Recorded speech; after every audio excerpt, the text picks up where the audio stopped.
বাবার মৃত্যুর 40 দিন পর কোটি টাকার বাড়ি, গাড়ি, ব্যাংকের টাকা সব ভাগ হয়ে গেল আমার ভাই বোনের মধ্যে। আর আমার ভাগে পড়লো শুধু একটা ভাঙা পুরনো কাঠের আলমারি। সবাই হাসছিল সেদিন, কিন্তু কেউ জানতো না সেই আলমারিটাই তাদের জীবনের সবচেয়ে বড় ভুল হতে চলেছে।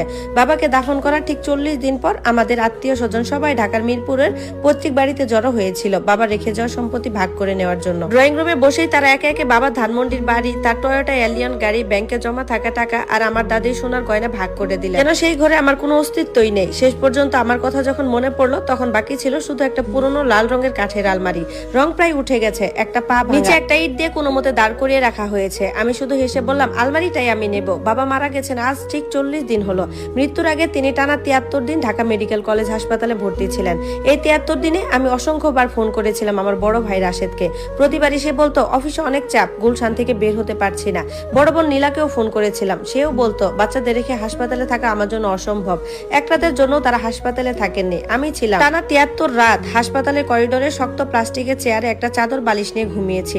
প্রতি মুহূর্তে বাবার কেবিনের দরজার দিকে তাকিয়ে থেকেছি। শেষের দিকে বাবা ঠিক মতো কথাও বলতে পারতেন না, শুধু আমার হাতটা শক্ত করে দরজার দিকে তাকিয়ে থাকতেন। আমি জানতাম তিনি কাকে খুঁজছেন, কিন্তু তারা কেউ আসেনি। বাবা মারা যাওয়ার পর প্রথমে মা ফোন করেছিলেন রাশেদকে। রাশেদের প্রথম প্রশ্ন ছিল না যে বাবা শেষ মুহূর্তে কি বলেছিলেন, বরং সে জিজ্ঞাসা করেছিল দাফনের খরচ কত হবে। নীলা একটা টাকাও দেয়নি, কাফন, জানাজা, মিলাদ, কবর কোনো কিছুতেই না। সব মিলিয়ে প্রায় 32 লাখ টাকা আমি নিজের সঞ্চয় থেকে খরচ করেছিলাম। বহু বছরের জমানো টাকা, প্রতিটি খরচ আমি একটা ছোট নোটবুকে লিখে রেখেছিলাম। কারো কাছে টাকা চাইবো বলে নয়, আমি জানতাম একদিন সবাই এমন অভিনয় করবে যেন কিছুই ঘটেনি। আর সেদিন ঠিক তাই হলো। সম্পত্তি ভাগ করার সময় কেউ একবারও বললো না যে কে বাবা চিকিৎসার সময় পাশে ছিল, কে দাফনের সব খরচ দিয়েছে, কে শেষ নিঃশ্বাস পর্যন্ত বাবার হাত ধরে বসেছিল। মা ড্রয়িং রুমের মাঝখানে একটা লোহার বাক্স রাখলেন, ভেতরে ছিলেন ধানমন্ডির বাড়ির দলিল, গাড়ির কাগজ, দুটি ব্যাংকের পাস বই আর দাদির সোনার গয়না। রাশেদ তার স্ত্রী তানিয়াকে নিয়ে এক পাশে বসে রইল। নীলা তার স্বামী সোহেলের পাশে দাঁড়িয়ে আছে। আমি পুরনো সোফার এক কোণে, যেখানে ছোটবেলা থেকে আমাকে বসানো হতো। মা বাক্স খুলে বললেন, রাশেদের সংসারে খরচ বেশি, বাড়িটা ওই পাবে। এক মুহূর্তেই বাবার কোটি টাকার বাড়ি ভাইয়ের নামে চলে গেল। রাশেদ শুধু মাথা নাড়ালো, যেন আগেই জানতো। এরপর মা গাড়ির কাগজ নীলার হাতে দিলেন, বললেন তোর বাচ্চাদের স্কুলে আনা নেওয়া করতে সুবিধা হবে। নীলা হাসলো। এরপর ব্যাংকের টাকা, 8,50,000 টাকা রাশেদের, 14 লাখ টাকা নীলার। এরপর দাদি সব গয়নাও নীলার হাতে তুলে দিলেন মা। আমি চুপচাপ বসে রইলাম। 2 কোটিরও বেশি টাকা সম্পত্তি মুহূর্তেই ভাগ হয়ে গেল। কেউ একবারও আমার নাম উচ্চারণ করলো না। শেষে মা আমার দিকে তাকালেন, ঘরের এক কোণে আঙ্গুল দেখিয়ে বলেন, ওইটাই তোর জন্য আছে। আমি তাকালাম, বাবা সেই পুরনো লাল আলমারি, রং উঠে গেছে, একটা পা ভাঙা, নিচে একটা ইট। তানিয়া ভাবি হেসে হেসে বললেন, ওটা নামাতে গিয়েই ভেঙে যাবে। নীলা মুখ বাঁকিয়ে বলল, ওটা বাসায় নিলে ঘরটাই নষ্ট লাগবে। মা সেই চেনার দৃষ্টিতে আমার দিকে তাকালেন। ছোটবেলা থেকে যখনই আমাকে কম কিছু দিয়ে বুঝিয়ে দিতে চাইতেন, ঠিক তখন এই চোখেই তাকাতেন। তিনি বললেন, তুই তো ছোট ছেলে, এত লোভ করিস না। লোভ? আমার হাসি পেল। রাশেদ সবসময় বাড়ির গর্ব ছিল, নীলা ছিল সবার আদরের মেয়ে, আর আমি সবসময় মানিয়ে নেওয়ার মানুষ। রাশেদের জন্য দামি কোচিং, নীলার জন্য নতুন নতুন জামা, আর আমি পড়েছি পুরনো বই কিনে। বিশ্ববিদ্যালয়ে পড়ার সময় টিউশনি করে নিজের খরচ চালিয়েছি। চাকরি পাওয়ার পর নিজের সঞ্চয় থেকে রাশেদকে ফ্ল্যাটের ডাউন পেমেন্টের জন্য টাকাও ধার দিয়েছিলাম। আজ 8 বছর হয়ে গেছে, একটা টাকাও ফেরত দেয়নি। যখনই প্রতিবাদ করেছি মা একই কথা বলতেন, পরিবারে কেউ হিসাব রাখে না। কিন্তু সেদিন আমি মনে মনে হিসাব করলাম, ধানমন্ডির বাড়ি রাশেদের, গাড়ি, টাকা আর গয়না নীলার, আর আমার ভাগে একটা ভাঙা আলমারি।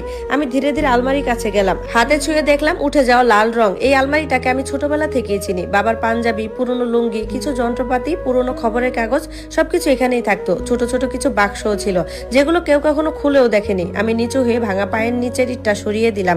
আলমারিটা কেঁপে উঠলো। আমার চাচা কামাল, যিনি এতক্ষণ চুপচাপ ছিলেন, কপাল কুঁচকালেন। নীলা তখনও ফোন স্ক্রল করছে। তানিয়া আবারও হেসে উঠলো। আমি তখনই মায়ের দিকে তাকাতেই মা থমকে গেল। এক মুহূর্তের জন্য তার মুখের অভিব্যক্তি বদলে গেল। সেটা বিরক্তি ছিল না, রাগও ছিল না, ওটা ছিল ভয়। ঠিক তখনই আমি বুঝে গেলাম এই আলমারির সঙ্গে এমন কিছু জড়িয়ে আছে যা মা কোনোভাবেই চান না যে আমি জানতে পারি। আমি সোজা হয়ে দাঁড়ালাম। ঘরের সবাইকে একবার দেখে শান্ত গলায় বললাম, ঠিক আছে, আলমারিটাই আমি নেব। কেউ আমাকে সাহায্য করতেও এগিয়ে এলো না। রাশেদ নিশ্চিন্তে চা খেতে লাগলো। নীলা আবার ফোন করতে ব্যস্ত হয়ে গেল, আর আমার মা বারান্দায় দাঁড়িয়ে চুপচাপ আমার দিকে তাকিয়ে রইলেন। আমি আর কামাল চাচা মিলে আলমারিটা নিচে নামিয়ে ভাড়া করা পিকআপে তুললাম। পুরো সময় মা বারান্দায় দাঁড়িয়ে ছিলেন। তার চোখে ছিল এক অদ্ভুত আতঙ্ক, যেন তিনি মনে মনে চাইছিলেন আমি সিদ্ধান্তটা বদলে ফেলি। কিন্তু আমি বদলাইনি, কারণ অনেক সময় যেটাকে সবাই মূল্যহীন মনে করে সেটাই হয়ে ওঠে সবচেয়ে মূল্যবান উত্তরাধিকার। আর অনেক সময় একটা পুরনো ভাঙা আলমারি লুকিয়ে রাখে এমন এক গোপন সত্য যা পুরো পরিবারের জীবন উলটপালট করে দিতে পারে। ভয়েস এন্ড ভিডিও, জান্নাত স্টোরি। 2 দিন ধরে আলমারিটা আমার এক রুমে ছোট্ট ভাড়া বাসায় পড়েছিল। আমি একবারও সেটা খুলিনি। নিজেকে বুঝিয়েছিলাম অনেক ক্লান্ত, ধুলোবালি পরিষ্কার করতে ঝামেলা হবে, কিন্তু সত্যিটা ছিল অন্য। আমি ভয় পাচ্ছিলাম মাকড়সা বা তেলাপোকা বাবাকে নয়। আমি ভয় পাচ্ছিলাম যদি আলমারির ভেতরে কিছুই না পাই, যদি এটাও প্রমাণ হয়ে যায় যে বাবা সত্যিই আমার জন্য মূল্যবান কিছুই রেখে যাননি। তৃতীয় দিনের সন্ধ্যায় অফিস থেকে ফিরে শার্ট খুলে আলমারির সামনে দাঁড়ালাম। আমি একটা মোবাইল ফোন কোম্পানি মার্কেটিং বিভাগে চাকরি করি। সারাদিনের ক্লান্তি নিয়ে বাসায় ফিরলেও সেদিন আর নিজেকে আটকাতে পারলাম না। আমার ছোট্ট ড্রয়িং রুমে আলমারিটাকে আরো বেশি করুণ লাগছিল। লাল রং প্রায় পুরোপুরি উঠে গেছে, ভেতরে ফ্যাকাশে কাঠ দেখা যাচ্ছে। ভাঙা পায়ের নিচে সেই ইটটা এখনো রাখা আছে। দরজাগুলো ঠিক মতো বন্ধ হতো না। আমি হাত বাড়িয়ে হাতলটা ধরলাম। অদ্ভুতভাবে কাঠটা উষ্ণ লাগছিল। ধীরে ধীরে দরজা খুললাম। কড়মড় শব্দ তুলে দরজাটা খুলে গেল। ভেতরে ঠিক যেভাবে মনে ছিল, বাবার 3টি পুরনো পাঞ্জাবি ঝুলছে, বহু বছরের ব্যবহার, তবুও যেন এখনো বাবার পরিচিত আতরে গন্ধ লেগে আছে। আমার চোখের সামনে ভেসে উঠলো প্রতি শুক্রবার দুপুরে বাবা ড্রয়িং রুমে বসে টেলিভিশনে খবর দেখছেন। নিচের তাকে সুন্দর করে ভাঁজ করে রাখা ছিল তার পুরনো চেক শার্টগুলো, যেগুলো পরে তিনি একসময় গাবতলির ওয়ার্কশপে কাজ করতেন। অবসরের পরেও মাঝে মধ্যে সেগুলো পরতেন। আমি একে একে সব কাপড় বের করতে শুরু করলাম। 1টা 2টো 3টা সব মেঝেতে রেখে দিলাম। তার নিচে ছিল অনেকগুলো পুরনো সংবাদপত্র, প্রথম আলো, ইত্তেফাক, কালের কণ্ঠ। কিছু পত্রিকার তারিখ দেখে অবাক হয়ে গেলাম। 20 বছরেরও পুরনো। আমি